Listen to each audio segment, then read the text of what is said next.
अमर bell episode 70। सारे जजेस नाराज हैं। आज चीफ जस्टिस के बेटे को मारा है, कल मेरे बेटे को उठाकर ले जाएंगे आप लोग। अभी तो 24 घंटे ही गुजरे हैं इस वाक्य को, इतनी जल्दी नताज अखज मत करें। चीफ मिनिस्टर ने इन्हें टोका, आप अब्बास को मुअत्तल कर दे। मैं कोई नतीजा अखज नहीं करता, मैं इसे मुअत्तल नहीं कर सकता। चीफ मिनिस्टर ने अपनी बेबसी का पहली बार इजहार किया। क्यों? इसलिए कि वो होम सेक्रेटरी का बेटा है। बात सिर्फ एक होम सेक्रेटरी की नहीं है, वफाकी और सूबाई सतह पर ब्यूरोक्रेसी का एक पूरा हिस्सा है। इसके साथ अब्बास की बहन कोर कमांडर के बेटे के साथ ब्याही हुई है। अब्बास की बीवी का चचा वफाकी हुकूमत में वजीर है। वो कोई आम सिविल सर्वेंट तो है नहीं जिसे मैं उठाकर बाहर फेंक दूं। आप मेरी पोजीशन समझने की कोशिश करें। आप भी मेरी पोजीशन समझने की कोशिश करें। चीफ जस्टिस के तौर पर अपने मातहत काम करने वाले जजेस के साथ होने वाली किसी ज्यादती पर एक्शन लेना मेरा फर्ज बनता है। साकिब शाह की आवाज कुछ धीमी पड़ गई। जस्टिस न्याज ने बकायदा मुझसे शिकायत की है, बल्कि सुप्रीम कोर्ट के चीफ जस्टिस ने भी खुद फोन करके मुझसे इस सिलसिले में बात की है।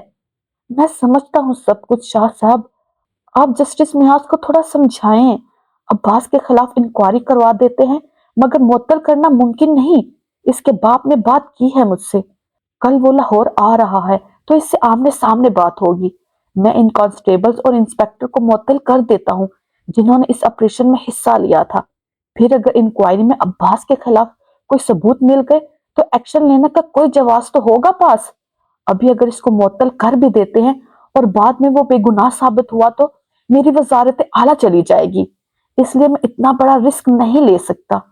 आप जस्टिस न्याज को समझाएं, इनसे बात करें, बल्कि वो कल मेरे घर आ जाए। इनसे वहां अयाज हैदर और अब्बास की भी मुलाकात करवा दूंगा। आमने सामने बात हो तो ज्यादा बेहतर है। साकिब शाह खामोशी से इनकी बात सुनते रहे।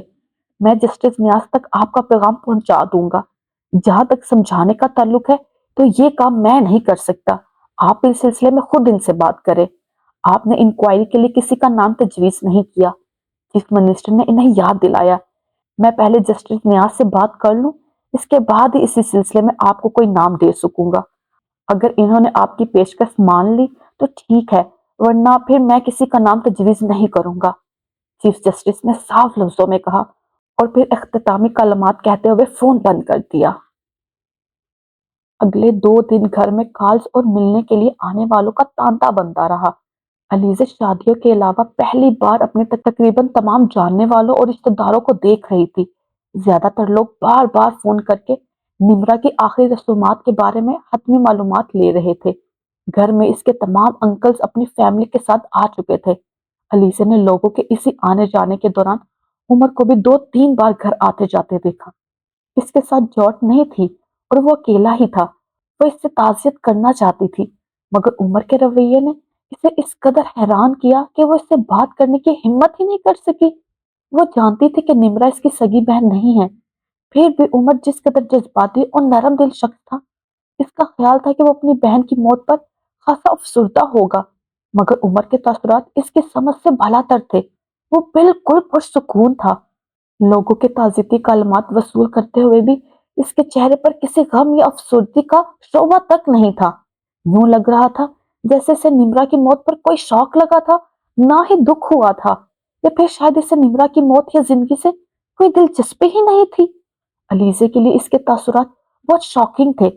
जो शख्स एक कजन और एक गर्लफ्रेंड के लिए आउट ऑफ द वे जाकर सब कुछ करने पर तैयार हो, जो अपने इंडोर प्लांट की काटे जाने वाली शाख को दोबारा गमले में तब तक लगाए रखता है जब तक वो सूख ना जाए, और सूखने के बाद भी जो इसे हटाने पर तैयार ना हो, वो एक सुतीले सही मगर खूनी रिश्ते की इस तरह की मौत पर किसी रद्द-ए-अमल का इजहार नहीं कर रहा था। क्या उमर का वाकई अपनी फैमिली के साथ कोई ताल्लुक नहीं था?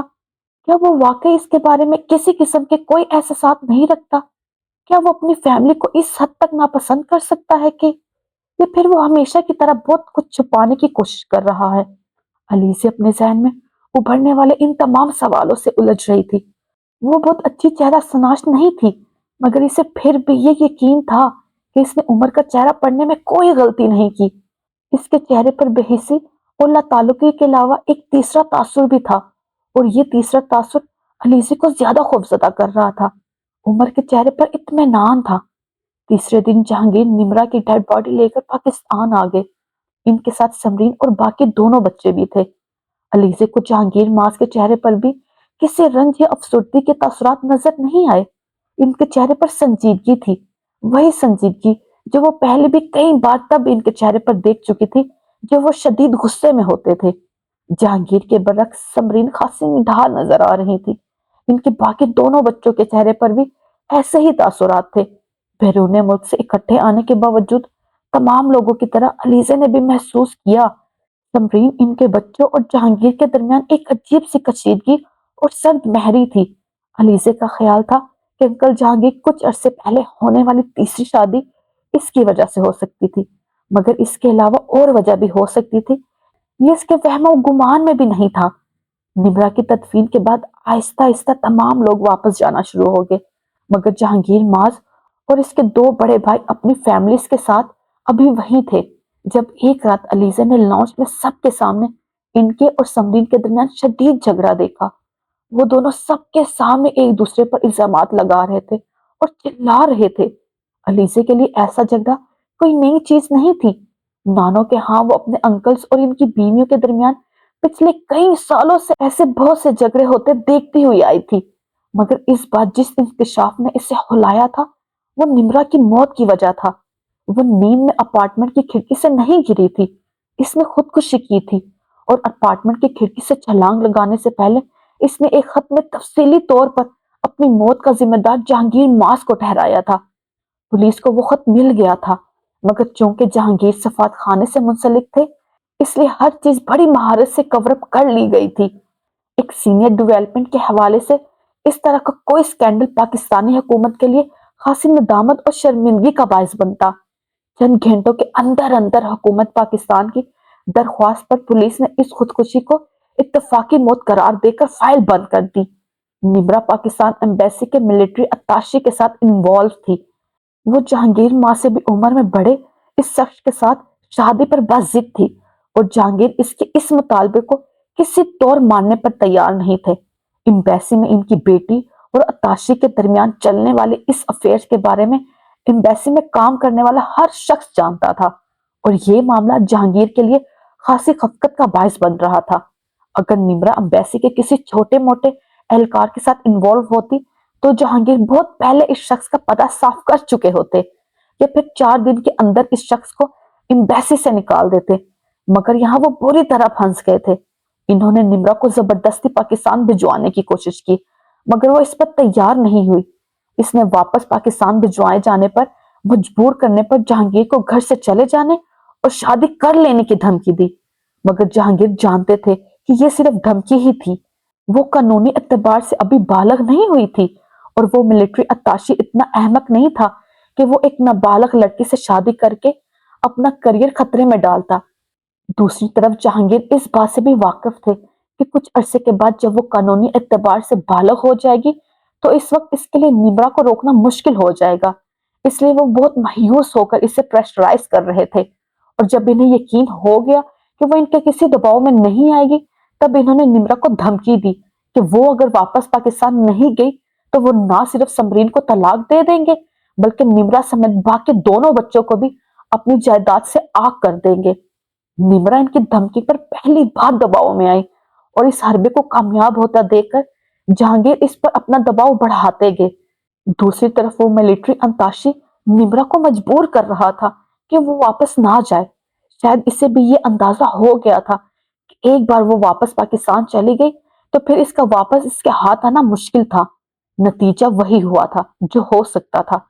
نمرا ذہنی طور پر اتنی فرسٹریٹڈ ہو گئی کہ اس نے خودکشی کر لی، اور اب جہانگیر اور سمرین ایک دوسرے پر تابڑتوڑ الزامات لگانے میں مصروف تھے۔ یہ سب کچھ تمہاری وجہ سے ہوا ہے، تم نے اپنی بیٹی کو میرے خلاف ہتھیار بنا کر استعمال کرنے کی کوشش کی، تم ایسا نہ کرتی تو وہ کبھی خودکشی نہ کرتی۔ جہانگیر سمرین پر دھاڑ رہے تھے۔ میں نے اسے ہتھیار نہیں بنایا، میں تمہارے جیسے 3rd کلاس حربے استعمال نہیں کرتی، اس نے صرف تمہاری وجہ سے خودکشی کی ہے۔ تم اس طرح پریشرائز نہ کرتے تو وہ کبھی یہ قدم نہ اٹھاتی۔ میں اسے پریشرائز نہ کرتا اور وہ اس 55 سالہ شخص کو اپنا داماد بنا کر لوگوں کو خود پر ہنسنے کا موقع دیتا۔ अगर तुम दूसरों के 18-20 साल बेटियों के साथ शादी कर सकते हो और अफेयर चला सकते हो तो दूसरे भी कर सकते हैं, फिर तुमको इतराज किस चीज पर है? समरीना बुलंद आवाज में चिल्ला रही थी। अपना मुंह बंद रखो घटिया औरत। क्यों मुंह बंद रखूं? पता चलना चाहिए तुम्हारे खानदान को तो तुम क्या गुल खिलाते फिर रहे हो। समरीन बिल्कुल खौफजदा नहीं थी। तुमने जानबूझकर इसको इस तरह ट्रैप किया, सिर्फ इसलिए ताकि मुझको ब्लैकमेल कर सको। जहांगीर एक बार फिर बोलने लगे। हाँ, सब कुछ मैंने ही किया था, मगर तुम्हारे लिए तो सब कुछ बहुत अच्छा साबित हुआ है। जान छूट गई तुम्हारी अपनी औलाद से, आजाद हो गए तुम, अब मजीद ऐश कर सकोगे। समरीन का लहजा जहरीला था। ऐश तो मैं कर सकूंगा या नहीं, मगर एक चीज तो तय है कि तुम और मैं अब इकट्ठे नहीं चल सकते। तुम्हारे साथ इकट्ठे चलना कौन चाहता है? कम से कम अब तो मैं तुम्हारी बीवी बनकर नहीं रह सकती। मैं कोर्ट में डाइवोर्स के लिए केस फाइल कर रही हूँ और मैं अपने तमाम असासों की बराबर तकसीम का दावा भी करूंगी। समरीन शायद इस बार बहुत से फैसले पहले ही कर चुकी थी। असासे? कौन से असासे? कौन से असासों की बराबर तकसीम चाहती हो तुम? जहांगीर के इश्तियाल में यकदम इजाफा हो गया। तुम बहुत अच्छी तरह जानते हो मैं किन एहसासों की बात कर रही हूँ। तुम्हारी लूट मार की कमाई की बात कर रही हूं मैं तुमको एक पाई भी नहीं दूंगा। दूसरी तरफ अब्बास था।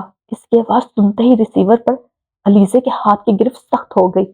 हेलो अलीजे, क्या प्रॉब्लम है? तुमने 2 बार फोन किया, सब कुछ ठीक तो है?